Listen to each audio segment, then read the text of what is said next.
loud? Okay.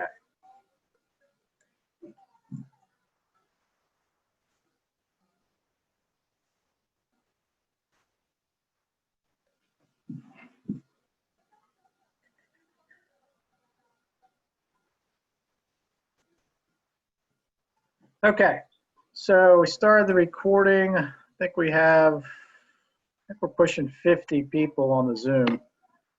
If you have any issues with the Zoom or you're having any questions, feel free to hit your chat button and send us a chat.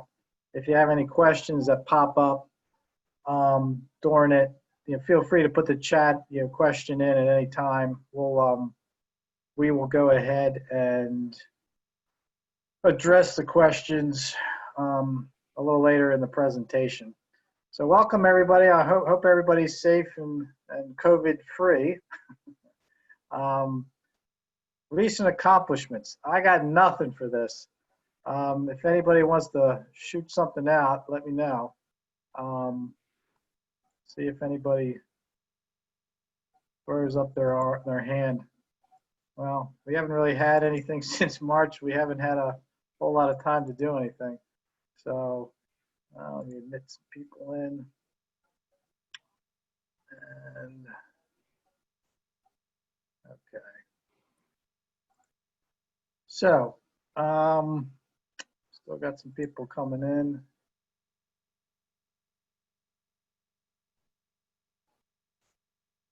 All right, so hopefully you people. So we're gonna start off with just the issues we're having with the pandemic. As you know, or if you don't know, actually Governor Hogan is opening up most of the non-essential businesses this Friday. As everybody's aware, we opened up about a week ago Monday, I guess, is when we opened up.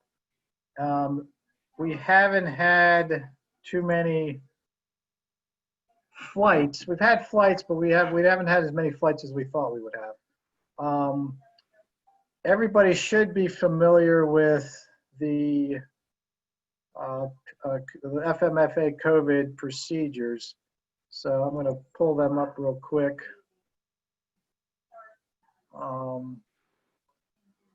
Which everybody should have seen. Just a couple of things to reinforce on here. Number one, if you're having any symptoms of any, I mean, you shouldn't be flying sick anyway, but if you're having any symptoms, don't come to the airport. If you are diagnosed as having COVID and you were operating at the airport or flying a plane, please let us know. We're not gonna announce who you are, but we need to take certain steps to clean the airplane and to potentially clean the clubhouse as well. We do not have enough cleaning supplies at the club to do that, so you need to bring your own supplies to the club, your wipes, so that we're not dealing with that. We have one bottle or one can of wipes at the office that we're using primarily for the office space. So for the airplanes, you're going to have to do it. Actually, I apologize. You guys can't see this, can you? I'm going to share that one for you. All right. I apologize. We still have people trying to get in. So Sue, I should have the COVID procedures up on the screen. You do. Okay. So that's this. Everybody has this. I think it's Michael Bevan has raised his hand. Go ahead and unmute. I just wanted to throw in one thing. Wipes being hard to come by. Vicki came up with a fairly clever idea. She has a small sponge that she stuffs in a Ziploc, and along with one of the little TSA approved bottles of rubbing alcohol, since alcohol wipes are almost impossible to get now. That's a good idea. I assume everybody heard Mike Bevins reiterating Vicky's workaround with the sponge and the plastic bag so you can reuse it. So everybody should, be familiar with the COVID procedures we're using. We basically plagiarized this from the AOPA site and the CDC site. I'm hoping with their permission. So it's fairly straightforward. Assume that everything that you come into contact with potentially has COVID on it. So, you have to act accordingly. Let's get back to the slides. You're on the camera.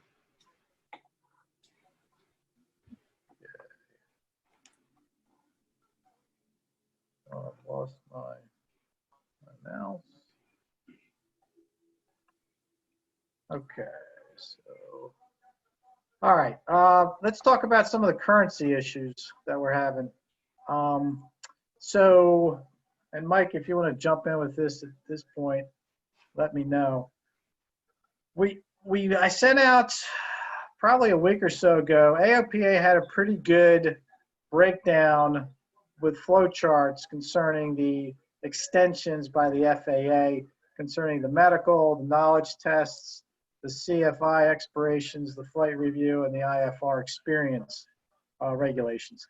So it's a good idea to take a look at those so that you can see what's going on. Most of them, I don't think are going to apply, especially the flight review, because of my understanding and looking at it seems to be more for pilots who are commercial pilots or better, or using this for make a living. Arguably, instructors it would apply to, because if they're instructing and they are teaching. But before you do anything, you're going to have to be 100% sure that your waiver or your extension of whatever's expiring, applies to you. The medical is a little easier, but there is restrictions on that as well. And that's out to the 30th of June.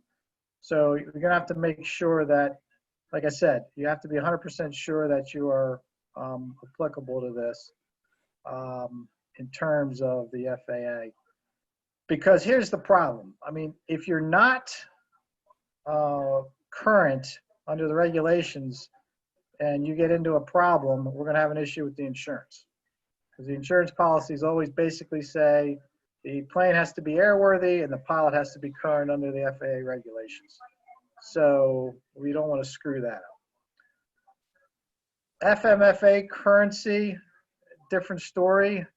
We have not waived anything. So right now, all currency requirements at Fort Meade flight activity are still in place regardless of the pandemic.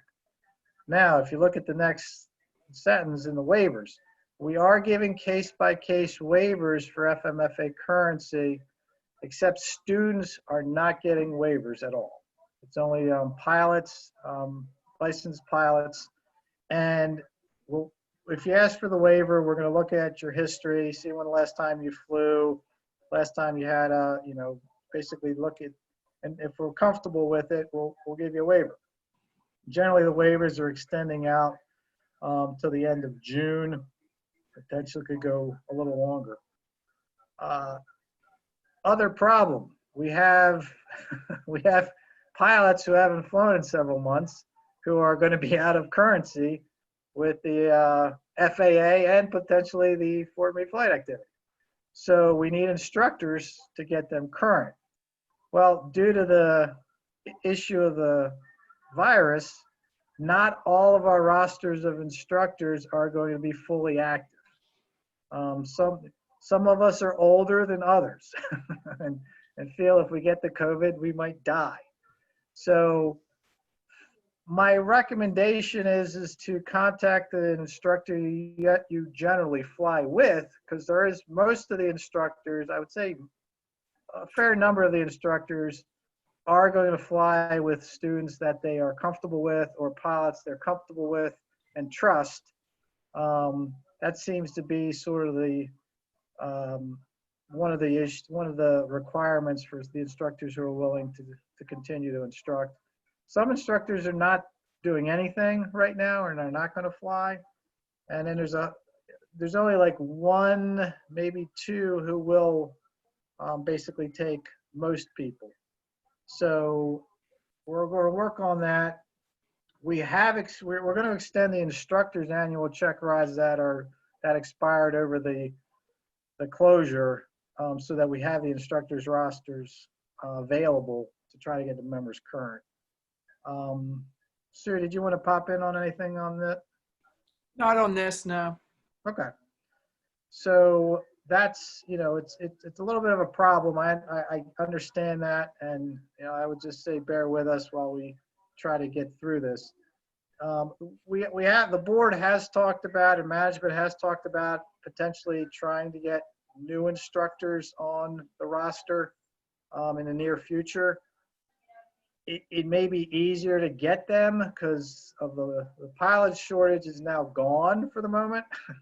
So a lot of those pilots who got their CFIs and went into the regionals or whatever may now be looking for work. So we'll see how that pans out. Okay. Let's see. The computer would work. There we go. All right, club updates and status. Overall, we're fine. Financially, we're fine. Knock on wood, we haven't had any reports of anybody being ill with the virus. The membership numbers are still good. We're doing well. We just if one thing happened that was good was we did have some chance to try to get some of the gremlins taken care of maintenance wise with the pandemic closure. The problem is we'd still have some gremlins, but they're all pretty much avionics related, which during the pandemic, the insurance on the planes was pretty much not canceled, but put on hold. So we couldn't fly the planes anywhere to have them fixed. It did save a lot of money. So it made financial sense to do that. But now we have, two Fox Mike needs to get to an avionics shop, and potentially one Fox, and potentially three Fox, even though one Fox and three Fox are flyable. They do have a couple little issues with the radio. If you're going to come out and fly, especially right now, please check your currency and send an email in or contact us before you get out there, because it's going to be a problem if you get out there Saturday morning or something and you want to do a flight and you try to get us to fix something. It's going to be difficult. The other thing is if you're asking for a waiver, don't ask us for a waiver Saturday morning at 7 a.m. for a 8 or 9 a.m. flight. There's a good chance it's not going to happen. Reminder, we want you to do all your flight planning outside of the clubhouse. Right now, the limit in the clubhouse or access to the clubhouse is to get the keys and the book and take them out. If you have a smartphone, you should be able to get the FSP app on there, which will let you check out the plane and check in the plane.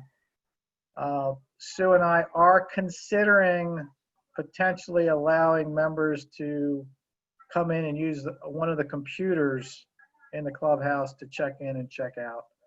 But we'll make a final decision on that probably within a day or so. Couple of just things. If you screw on the dipstick really tight, engine heats up, metal expands. It's extremely difficult to get the dipstick back off. So, tighten it on and not very tight. Make sure it's on there, but don't, lock it in there. We had a couple problems with tack and hobs being accurate. It's a little problematic when we check maintenance in the morning, or we get the email in the morning or in the middle of the night saying that the airplane is 60,000 hours over the oil change. So let's try to make sure we keep the numbers. Now, I know part of it might be is, you're using your app and your phone, and we all got the fat fingers. We are not using the PEG for the flight plans. So put what you're doing in the comments of FSP, put a phone number that you can be reached, and if you needed to be cleared, who cleared you. If you're self-clearing, you can just put self-clearing. Anything on that, Sue? Just there's people on the schedule tomorrow and Friday that have not put that in the comments section. So please do it before you fly the next couple days. Thank you. Okay. All right, let's go through some of the plane upgrades or the status of what's going on. As of now, every plane has ADS-B with the GTX 345, and all of them have a USB charging Stratus ports. The Aero was taken to Shenandoah Avionics probably about 3 to 4 weeks ago. She's going to have the G5s installed, which are the electronic attitude indicator, and the HSI installed. The vacuum system will be removed, so the plane will no longer be needing the vacuum system. Garmin has decided that they will no longer service non-WAS Garmin 430s after the end of, it's either this month or last month. So the decision was made to send the second Garmin in the Aero to have it upgraded to WAS. So we'll actually have 2 WAS units in the Aero. And hopefully this will fix the issue with the autopilot. The autopilot was working pretty well until the HSI went belly up. So hopefully when the new equipment, they'll be able to sort everything out. Don't have a timeline on this, but hopefully it'll get done in sooner than later, and we'll have the Aero back. I already talked about 781 and 2 with some radio issues. I would recommend, if you have a handheld, to have it with you. If you have a handheld, it's a good idea to have it anyway, anytime you fly.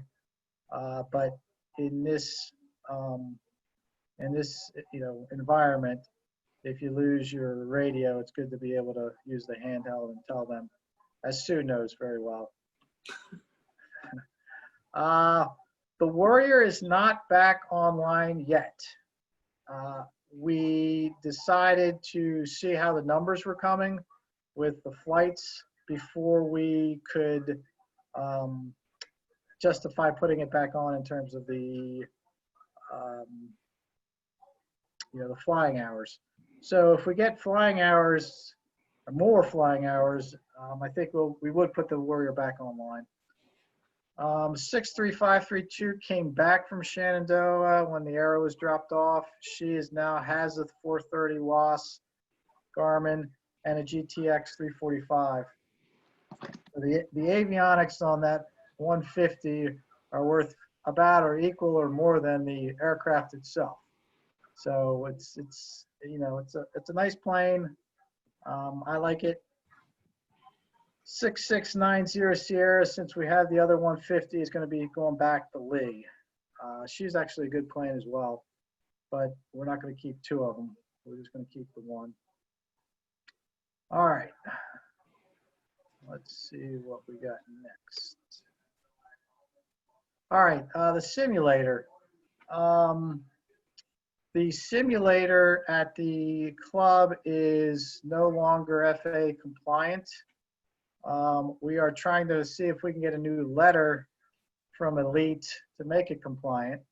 If not, we'll have to upgrade the software through Elite. Unfortunately, we probably will have to upgrade our entire hardware system as well to handle the software upgrade. So, but right now the sim is closed. We have not opened that up to just keep people out of the clubhouse. Once we figure out what we're doing with the sim, we'll let you know. So Gabe Okolski has set up a presentation for setting up your sim at home, which if we have time, I'm going to have him do that today or tonight. But before we do that, I did want to go through any of the questions that we have because we are getting a lot of questions.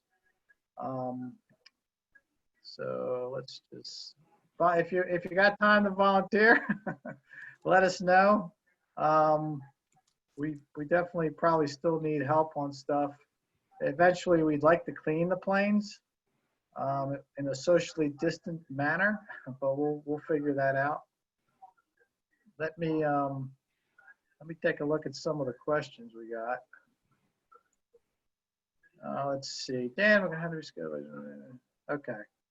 So Dan Dan was. Oh, sorry, Dan. That was private. Oh, so can they see the group chat or? Yeah, they can. We can see. I can see group chat when they send it to everyone. Like Ken's been sending it to everybody. Okay. Yeah, everybody can. Let me stop sharing for a minute, and okay, there we go. So let's go to the top here. Oh, so Kevin Cox passed his private written a few weeks ago. Congratulations, Kevin. John Tyrell is his instructor. Ken, if you want to unmute and talk about the website real quick. Sure. I just posted some links in the chat room. There's the FMFA COVID procedures that are on the safety meeting portion of the site. I also direct linked them. There's the SFARs for VFR and IFR pilots that Frank was talking about that I posted. And then I posted a link to the app for Flight Schedule Pro. The website also works. Bring it up on the browser on your phone. I've done that before. We have as Phil was pointing out, we have new checklists for the airplanes, and those are on our website. The checklists that are on the website are new, and Phil spent a lot of time. It was hard to get them to match because we were trying to match NAFC's checklists. So if you fly with them or as you go back and forth, the checklists will match. We have had some people flying with NAFC in the last couple weeks. And if you take a check ride down there in a plane that's similar to ours, it could count for your check ride with us as well. You just have to give me all the paperwork. But now the checklists match. Phil, thank you so much. I know you spent hours and hours on that. Yeah, thanks, Phil, for doing that. Silas had asked if anybody had flown with a mask. I have flown with a mask. My wife has actually been making the cloth masks, which seem to be better to fly with than the other masks that are made of other things. I did not have an issue with it, but if somebody else has a comment on that, feel free to shout it out. I flew with a mask the other day, and again, it was the cloth mask, and ATC could hear me, and I could hear Vicky, and Vicky could hear me as we were talking back and forth. And we both had cloth masks on. Frank, did you see my comment about that woman in Jersey that crashed in the car? Have not got to it yet. Okay. I'm still working my way down. Okay, there it is. Well, go ahead, Fletcher. Tell us what happened. Well, I think about 3 weeks ago, I seen in the news where a woman had crashed in Jersey. She had been driving for 2 hours with a mask on. And I guess when she went to the hospital, they determined that she had got carbon dioxide poison from wearing a mask for the long trip. So we should probably be careful. Good input. Thanks, Fletcher.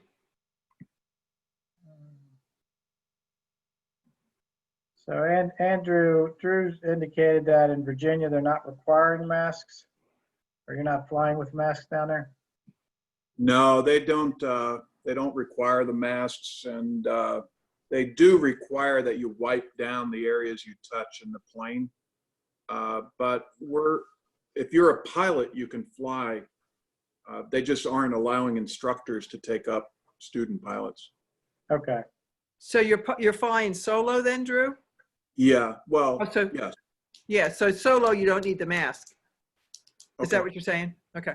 Yeah, they just haven't told us we need them at all, even if if we've taken people that we're familiar with.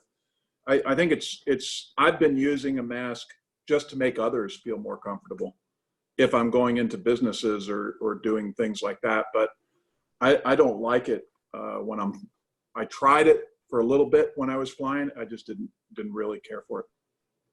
Okay. So that does bring up an interesting point. If you cross state lines and land somewhere, be aware of their current restrictions. So like in Massachusetts, for example, you were not allowed to go out in public without a mask on.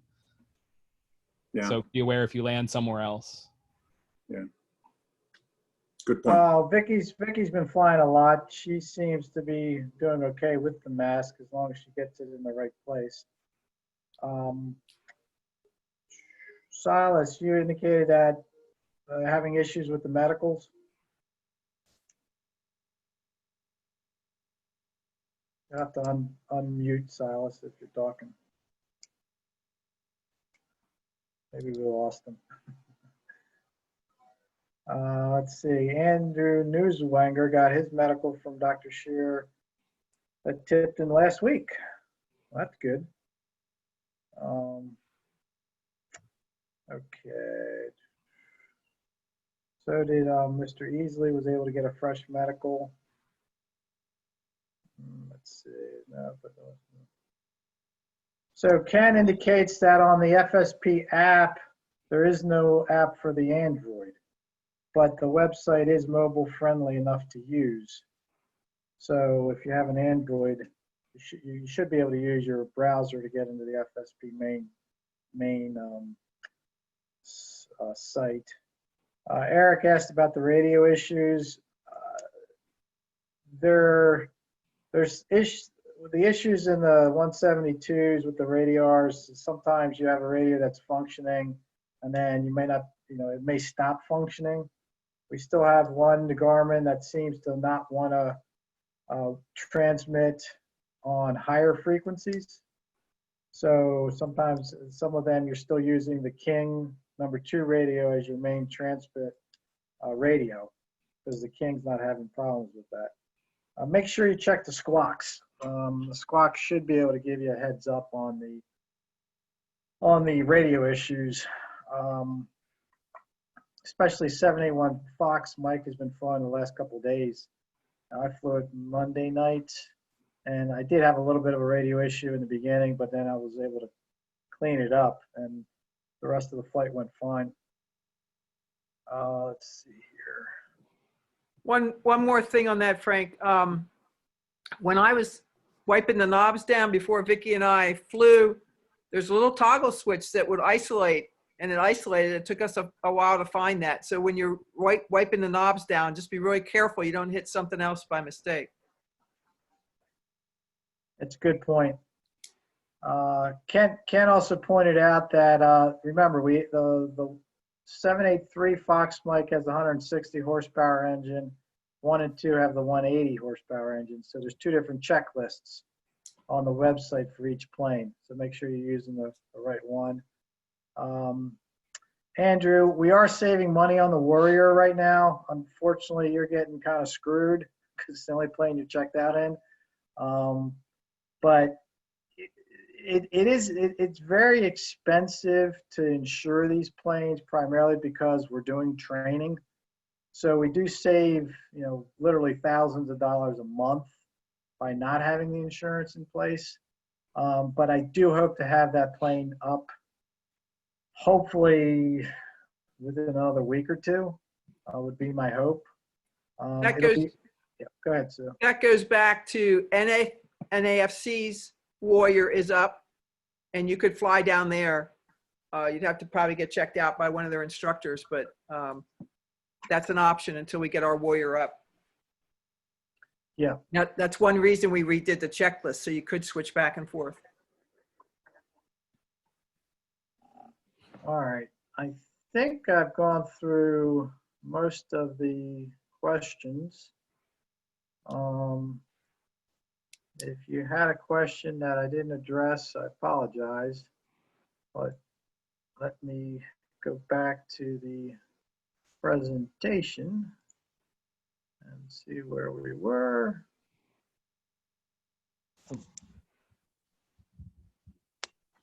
While this is doing what it's doing. So just to let everybody know, Bob Carpenter retired in March from being our chief pilot. He actually ended up selling his twin as well. So he's planeless at the moment. We definitely were going to have to do something for Bob, and hopefully, by December at the holiday social, we will be able to get together and celebrate Bob's accomplishments with the club because they've been significant. So Phil Irving, fortunately, has agreed to be our new chief pilot of the FMFA. So he's jumped into that. I don't know, Phil, do you want to say anything?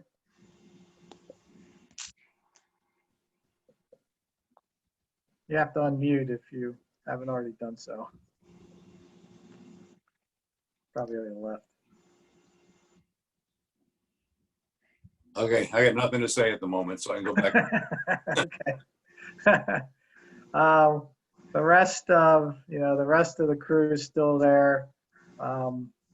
Thanks to Phil and Tim and Ken and Dan. Alexis Smolik actually retired from the TSA, but is still technically on the safety and security committee for the club. And John Ferrone, who's also retired, but we have the two of them with their experience dealing with the TSA and NSA and all that. It's good to have them on board in case we have any kind of issues. We did volunteer. Okay, this is the screen for our new assignments for the next session. There's 2 YouTube videos to watch. One's a reality check, takeoffs and landings. This one is I thought it was very interesting, especially for everyone who's using ForeFlight. If you're using ForeFlight and you put in the aircraft information, ForeFlight will give you your takeoff roll and your landing ground roll. And this video put it to the test. And they concluded that ForeFlight was wrong. And not wrong in the conservative side. It was wrong on the other direction. So it's a good video. This one's not very long. It's only probably 5 or 6 minutes, done by AOPA. The second one is fuel management made easy. This is just another good. This was probably 12 or 15 minutes long. It's also a very good video concerning fuel, and it does look at a couple of fuel accidents that need to be. I went through the questions. So I'm going to have Gabe go through. I think we have time to have Gabe do his presentation on setting up a sim at home. So let me go ahead and get his information up if I can.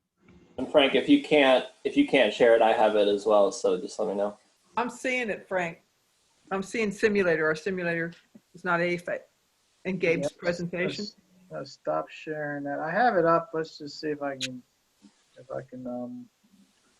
the PowerPoint. Let's see here. Bear with me.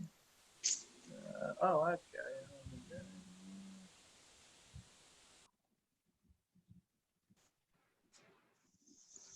Okay. So.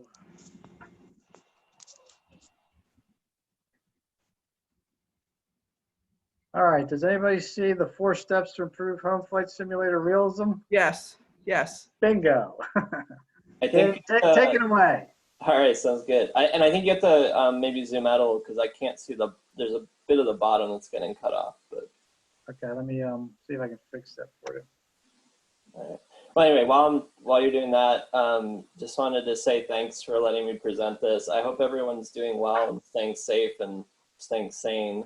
And thanks for listening. I just, during the club shutdown, I spent a lot of time in my home sim and just found some ways to make it a little bit more realistic, kind of like if I was flying in real life. And I thought I'd just share with that with any home sim pilots out there, or people who are thinking on, about getting more into that if you're not able to fly during this time in one of the club airplanes and want to practice some things. The presentation, it's really focused on recreational home sims and not flight training devices, aviation training devices. So I'm not going to be talking about currency or anything like that. And yeah, I just want to keep it interactive. If anyone has any questions or if anyone else has tips, the things they do at home, that'd be, please feel free to share. So if you go to the next slide. So just a disclaimer. So I'm not a CFI, and I'm not qualified to provide training. This is really just intended for informational purposes. And, this is not the same as flying in the real world. If you are thinking about doing any training, go talk to a CFI, don't talk to me. This is just kind of me explaining my home setup a little bit more. So next slide. So I've always loved flight simming. Before I had my license, it was really the only way that I could fly. And even after I got my license, I just found a good way to learn and practice some limited systems on the computer and have some fun. But as I got more into real world flying, I found the home simulator. My cat is photobombing us. As I got more into the home simulator or into real flying, I realized my home simulator just wasn't really up to task. So I think it's mainly because it's really a recreational software that's intended at a wide audience. But the good news is there's a lot of stuff out there from a vibrant developer community that that you can do to kind of modify it. So if you go to the next slide, I guess before getting into what I've done to make my setup a little bit more realistic and better practice, for those who don't know, there are really like 3 basic programs choices out there to actually just get the simulator on. You probably heard of Microsoft Flight Simulator. It's a little bit dated. The current version was from 2006. That's the one I use. It functions fine enough. There's a new one coming out in 2020 that looks great, but it's a real graphics hog, so I'm not going to have a computer that can run that. There's also X-Plane 11 and Prepare 3D. Which is a Lockheed Martin it started as a professional simulator thing. I use Flight Simulator FSX, so this presentation is going to be really geared at that, but a lot of what you can do in some of these other programs. I guess the only thing I'd note for those getting into it, these are pretty graphics intensive, so you got to make sure you have a computer that can handle it, or else it's no fun if you spend all that money and you can't actually get it running. The other thing too is there are some guides out there how you can install it to maximize your system performance. I have one there for FSX that actually does make a difference. I went in and reinstalled, and it'll feel more realistic being on a sim if your frame rate is running properly and you're not freezing constantly. So next slide. So my first tweak, flight controls. So when I first started playing Flight Simulator, I was using the arrow keys, and that's just no fun. That's not like real flying.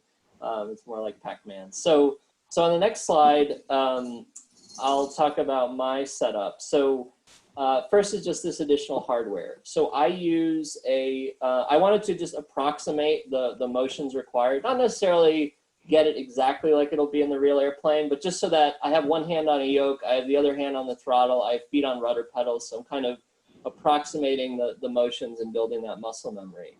I have a yoke and throttle quadrant from Logitech. It used to be Satec, and a set of rudder pedals that goes along with it. The total setup was it's going for about $330. It works fairly well. I think there are some other ones out there that are even better and higher quality. And you can look around for those.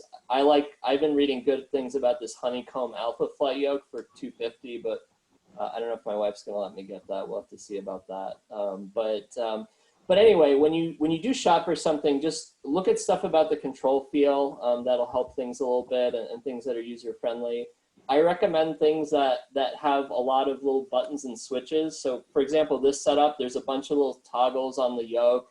So you can map those to different things in Flight Simulator. Like, for example, I have the push to talk button in a similar spot as I would in the real airplane. So I'm actually, clicking with my index finger when I'm doing that. So it kind of builds the real.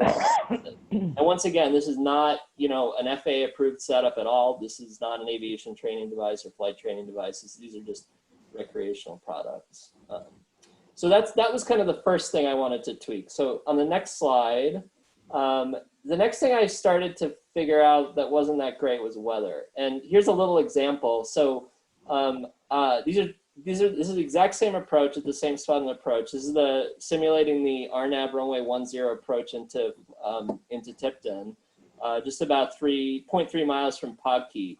And I'm flying 100 feet above the MDA, and I have the weather set so that the ceiling's at the MDA. So I should not be able to see the runway.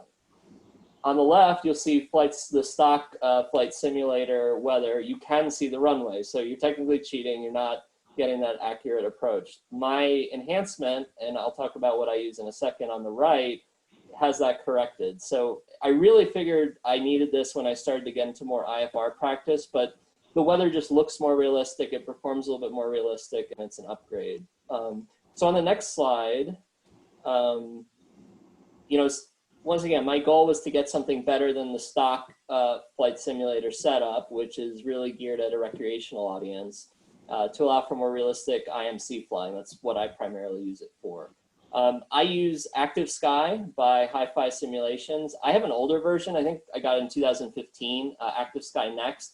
It works just fine for me. I don't think you can get it anymore, but it really does the job, as you saw from the photos on the previous slides. The newer versions of Active Sky are out there for anywhere from $35 to $50, depending on whether you're running Flight Simulator or X-Plane or whatever. But yeah, there are out there. There are other weather engines. A lot of the stuff that I'm talking about here, I'm not intending to endorse any product. This is just what I found works best. But yeah, you should check out, there might be other weather simulators out there, some that might even be for free.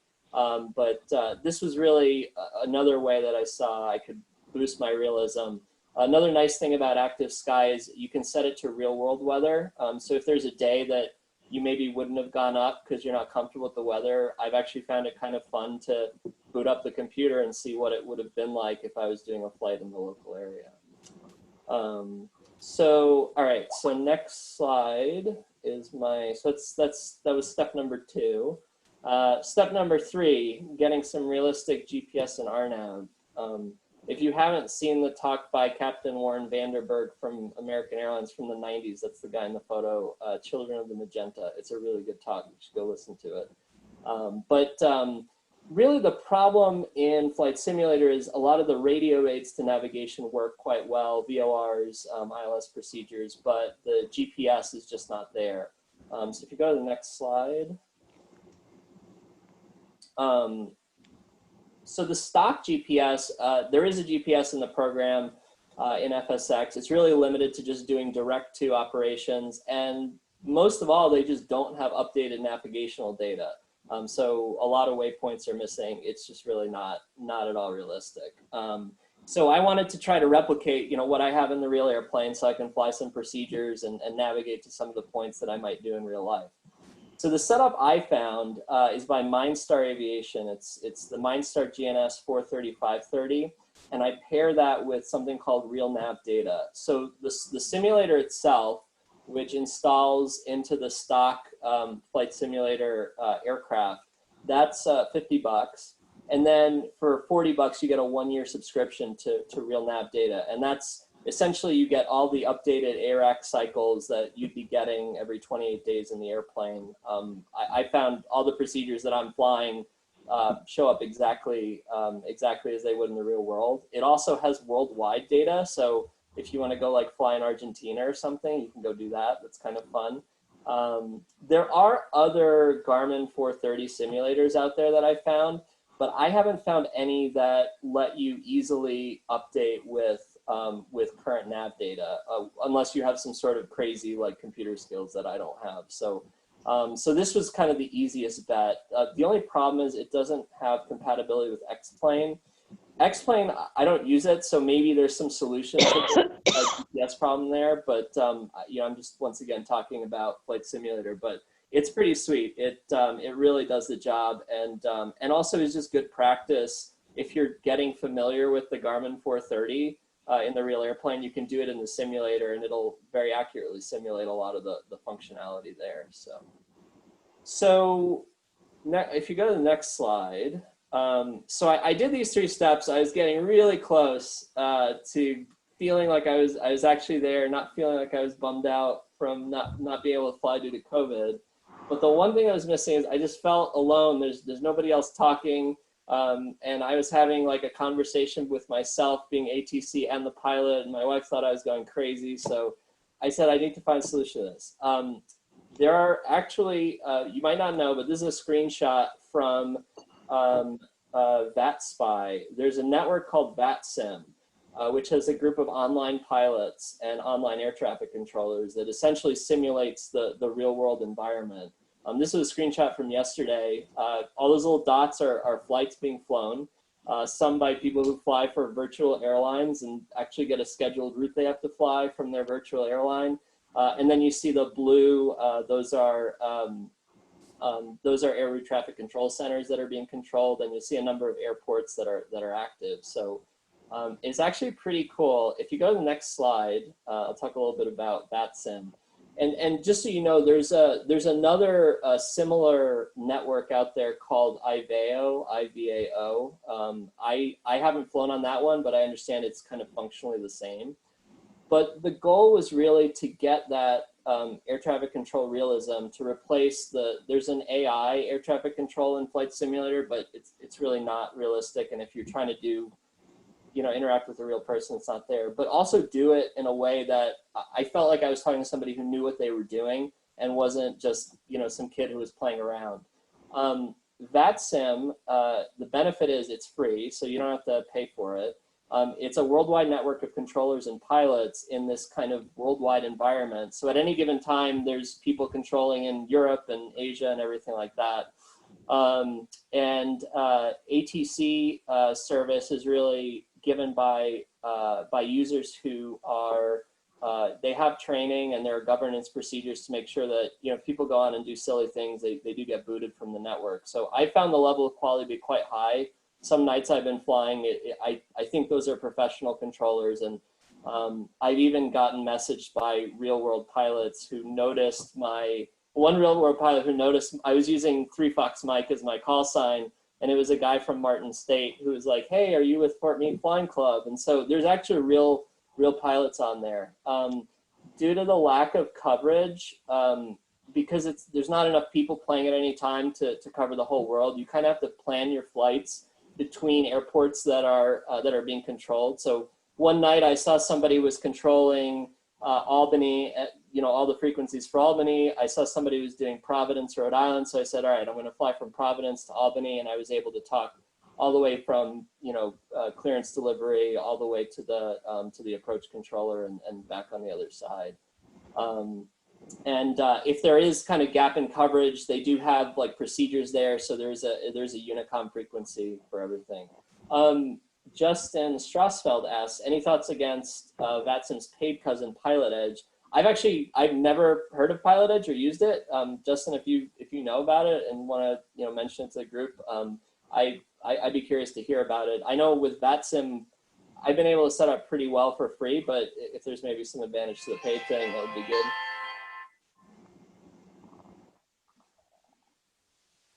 All right, I don't hear Justin, so, but yeah, I'm not familiar with Pilot Edge, unfortunately.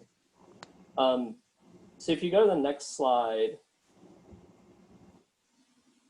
so just in terms of getting set up for those who are interested in using VATSIM, and I put my email address at the beginning, feel free to message me if you have any questions, but there's really 2 steps. You have to apply to actually join the network.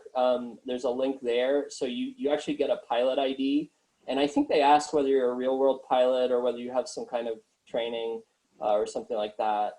So that just gets you your pilot ID. The second is you need essentially some software that will let your flight simulator talk to their network. I use vPilot. There are some other ones out there, but I think vPilot, from what I've read, is kind of the easiest.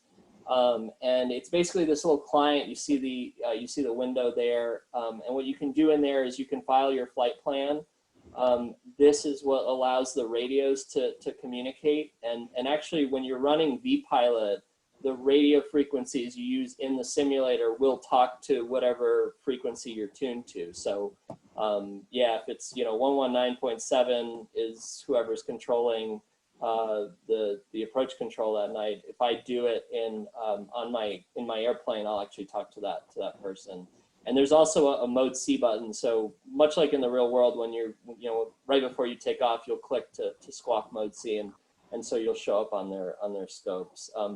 I also recommend this program called VATSpy. It's also free. That's where that screenshot came on. It shows you who's controlling. So before you do a flight, you can actually figure out who's there.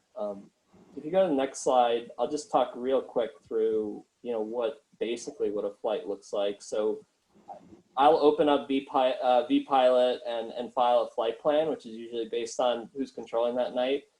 You'll load your aircraft at the desired airport. It's quite realistic, so they don't want anybody loading on a runway, so you load in the parking area.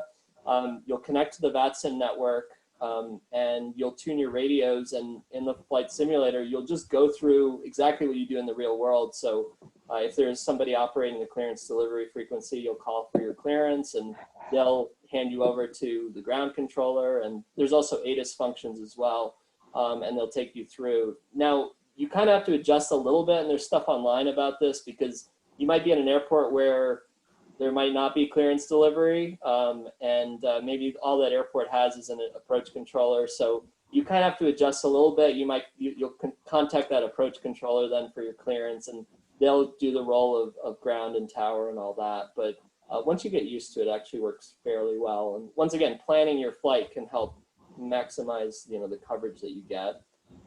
Just like in the real world, you'll want to squawk whatever code you're assigned, and you do get a transponder code when you're airborne, and just follow controller's instructions and complete the flight.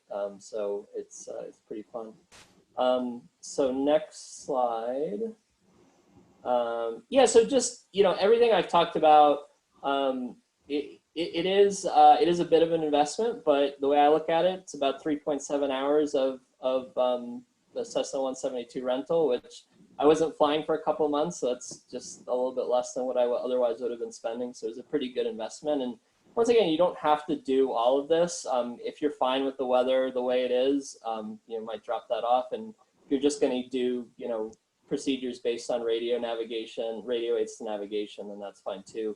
One thing I'll mention, VATSIM is not only for IFR flight plans, you can also fly VFR in VATSIM in a controlled environment. So if you're a student and you're practicing how to talk to controllers while you're running the pattern, or entering airspace, it also simulates that as well. So that can also be a good training opportunity. So on the next slide, just a few. If you want to take this even further, I said there's a huge developer community out there.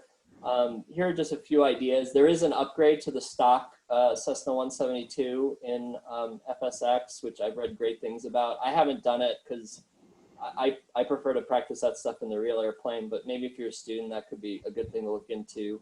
You can actually add other hardware things. So I've seen Garmin 430. It's like a little box that sits on the desktop, and you can actually twist it. I've seen radio stacks you can buy. You can pretty much spend enough money to you can spend more money than buying an actual airplane on some of this stuff. It's crazy. You can enhance your scenery. There's some links there to make more accurate scenery. If you do a lot of VFR flying, I'm mostly practicing IMC, so it just looks gray. It's fine. But there's some options there. And then there's a lot of other cool aircraft, and there's some developers with good stuff. I have PMDG's 737NG simulator, which is incredible. It has a fully working FMC, and you can, do everything you do in a real airplane. It simulates electrical, hydraulic, all different kinds of stuff. So there's a lot you can do, and not just be depressed sitting at home, not being able to fly. So that's, I think that's it. I think that was the last slide. But yeah, just thanks. Have fun flight simming. I think it's cool. And yeah, if anybody has any questions, you could ask now, or feel free to shoot me an email, and I'll tell you more about my setup and try to help you out. Thanks, Gabe. That was very interesting, and I think a lot of good information. I'm a big fan of the sims.